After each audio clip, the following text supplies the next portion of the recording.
Hello everybody and welcome to the channel. It's Paulie, Esther here, and today we're going to start our Fog Lore series. This is a series I've been wanting to do for a while, and I decided that the first episode of the Fog Lore series is going to be based on the Hallowed Blight.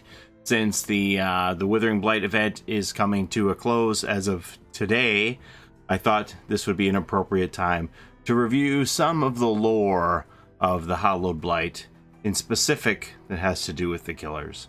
So let's have a look. Now, you may have noticed that there's this quote-unquote bug in the custom game feature where you can turn the killer around, hello, in the lobby. I don't know if this is an actual bug or if they put this in on purpose to get people to notice these tags. At any rate, I hope this feature stays because I love it. I love being able to turn the killers around.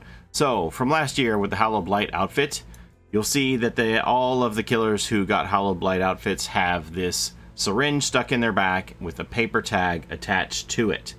All 5 of the killers from last year have the same number and the same symbol on their tags. Last year we had the Huntress, the Trapper,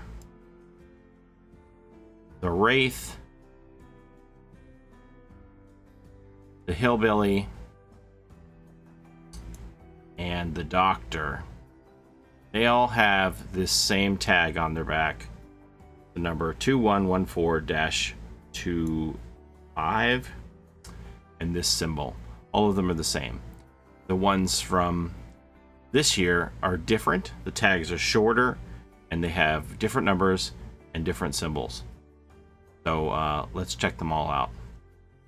So today we had a breakthrough on the symbols on these tags. I was talking about this video that I wanted to do and the photos that I had that Schemo gave me of some of the 4K renders of the new killers and the existing OG killers. And Tico and Mark and Mr. Artistic and King and I were talking about it, and Mr. Artistic recognized the symbols and figured out what they were. So the symbols that are on these tags are alchemy symbols. So as I said, the 5 original killers from last year, the Trapper, the Wraith, the Hillbilly, the Huntress, and the Doctor all have the same tag with the same symbol and the same number on it. The number reading 2114-25, and the symbol you see here is the alchemy symbol for copper. What does that mean? I don't know. Mr. Artistic said copper is very conductive, which works out for the Doctor, obviously. Other than that, I can't make a real connection.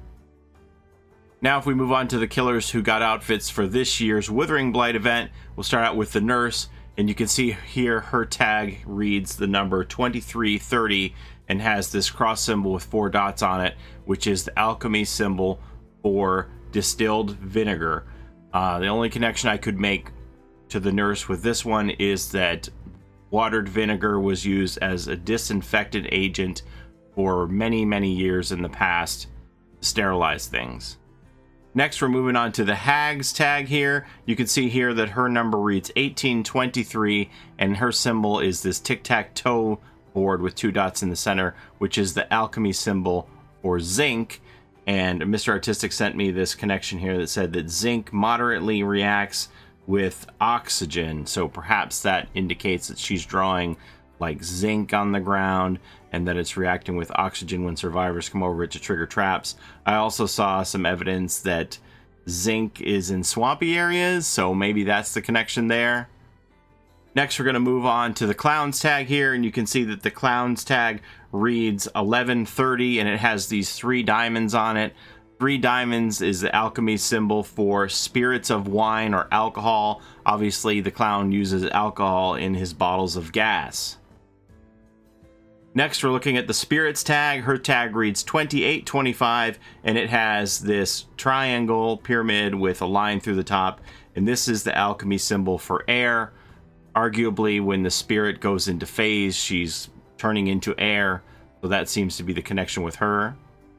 And finally here we have the Plagues tag, which you can see her number is 2514, and the symbol you see on her tag is the alchemy symbol for borax. If you ingest too much borax, it can cause vomiting and nausea. Now, the mystery surrounding these tags and the numbers and symbols. The symbols we seem to have figured out, at least for this year's characters. Last year, I'm not so sure.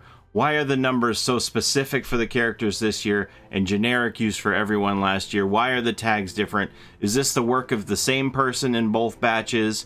Have they just gotten better at their craft this year, so the tags are more specific to these individual characters? What does it all mean? It means something, I'll tell you that. Check out this clip from last year when they talked about these tags. And then we came up with the idea of the orange liquid, the juice. Yeah. Which was introduced in their back. So on the right, you see that we were working on the socket, how we could put it in and how it would work. So next. Do they all have a little paper note attached with a number? Yeah. Oh, we're not. That's one of the things we're not talking about. Yeah. Okay. It's a mystery. It's part of the mystery. So mysterious dangly bits. So there's definitely a purposeful mystery inserted into the game here surrounding these tags and these numbers. I don't know what they mean, that's why I'm presenting them to you, so perhaps there's some cipher expert out here who can figure it out. This image is from last year, showing how they first designed the serum vial that would be inserted in the killer's back, and the prototype here that they had drawn up on the sketchboard has T1031 on the tag, which says killer first letter, which I'm assuming this was supposed to be Trapper's tag, and then 1031 it says original release date. So if you've been playing the archives at all, you've seen that we have this returning alchemist character from last year's Hallowed Blight in this year's Withering Blight event and throughout the archive lore, and maybe even entering the game as a character that we can play. It makes sense that these tags have these alchemy symbols on them since the character is the alchemist and presumably did this experimentation and mutation of all of these killers to turn them into the Hallowed Blight creations that we see. I do think it's all the work of the same person. The MO seems to be the same for the description of all the outfits, in that this character, the alchemist, was powerful enough to restrain each of these killers, experiment on them, and then they were able to escape once they were juiced up. So we have the King of the Hooks for the Trapper here, a cruel specimen injected with metalloids congealed at high temperatures. Growth Surge for the Huntress. This feral specimen was the first experiment of its kind. Seeping Hollow for the Wraith, a tortured prototype with a unique, otherworldly, densely corrupted quality. For the Doctor we have Foul Bile, a relentless specimen with acute, aggressive responses to experimentation. Physical restraints were used on both ankles. OSSEOUS Carcass, this was for the Hillbilly, a particularly aggressive specimen following experimentation, injected in multiple locations to yield faster results which cause severe fluid-filled lumps. And then for this year's Withering Blight characters, we have Fluid Nightingale for the Nurse. With foul serum still dripping from her wound, she broke free from her captor. The hag's description is Scorched Harvester. She escaped when a charm of strength buried within her was ignited by the serum. The clown Seething Entertainer. He took off when the substance provoked a profound hunger that made his belly swell with anticipation. The spirit's Blazing Lineage. She emerged from captivity when the serum sparked her ancestral rage, making her blood boil with fury. And finally, the Servant of the Serum for the Plague. She emerged from confinement when the serum amplified the disease coursing through her blood. So it's the same description for all of them. They were restrained, experimented on, and then escaped. Is there any further meaning that we can take from these numbers to use to somehow decipher something in the game? That's where you come in, and I need your help. So I don't know what we're actually going to figure out at the end of the day watching one of these videos. I'm assuming it's going to be like when you watch one of these, it's going to be like watching Finding Bigfoot or Search for Ancient Aliens, and not a lot is going to come out of them. But my hope is that through our aggregate brain power, we can figure it out together rather than the amount of research that one individual can do. If we just pool our resources and our minds, maybe we can make heads or tails of these mysteries and solve them a lot quicker than if we were working on them as individuals. Make sense? Thanks again to Tico for sparking the discussion, and many thanks to Mr. Artistic for cracking the case wide open, recognizing that alchemy symbol. It just helped everyone join in, and the conversation really flowed to figure out where we were going with this. Thanks to everybody who joined in and helped out with this. Can't thank you enough.